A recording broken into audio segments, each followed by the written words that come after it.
जास्त करून महाराष्ट्राच्या बाहेरील जी लोक असतात, उदाहरणार्थ झारखंड, नेपाळ बॉर्डर वगैरे अशा प्रकारे इकडची जी लोक आहेत ती जास्त करून सायबर गुन्ह्यामध्ये हे असतात।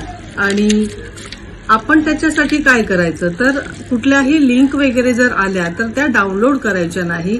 त्याचप्रमाणे व्हिडिओ कॉलिंग ती लोक करतात तर ते व्हिडिओ आपण घ्यायचे नाही, कारण ती लोक काय करतात, व्हिडिओ कॉलिंग केल्यानंतर आपण तो व्हिडिओ वगैरे उचलतो आणि त्यावेळी समोरील जे व्यक्ती असतात ते न्यूड मध्ये असतात आणि ती लोक मग त्या प्रकारे व्हिडिओ वगैरे किंवा स्क्रीनशॉट वगैरे काढतात आणि नंतर मग ते ब्लॅकमेलिंगला सुरुवात करतात।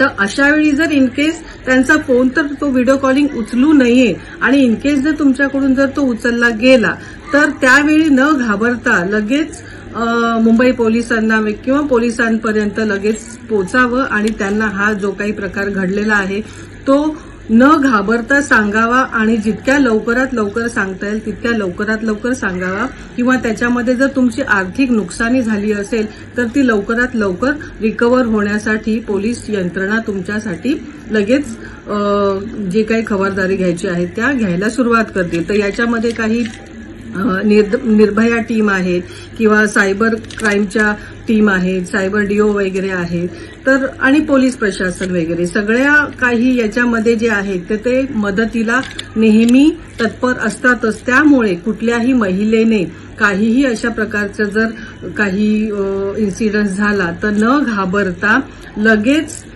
तो प्रकार पोलिसांपर्यंत आपण पोहोचून तो सगळा प्रकार त्यांना सांगावा, जेणेकरून याच्यामधून तुम्हाला पुढे जे काही होणार आहे,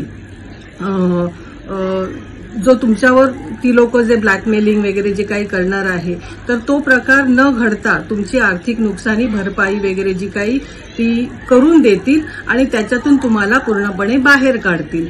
म्हणूनच ऑनलाईन हॅरेसमेंट याच्यामध्ये कोणीही घाबरून जाऊ नका।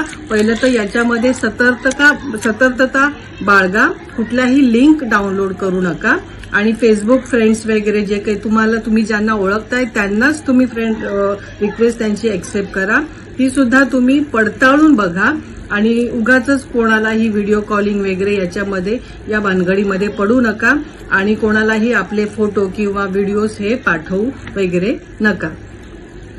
सतर्कता बाळगा।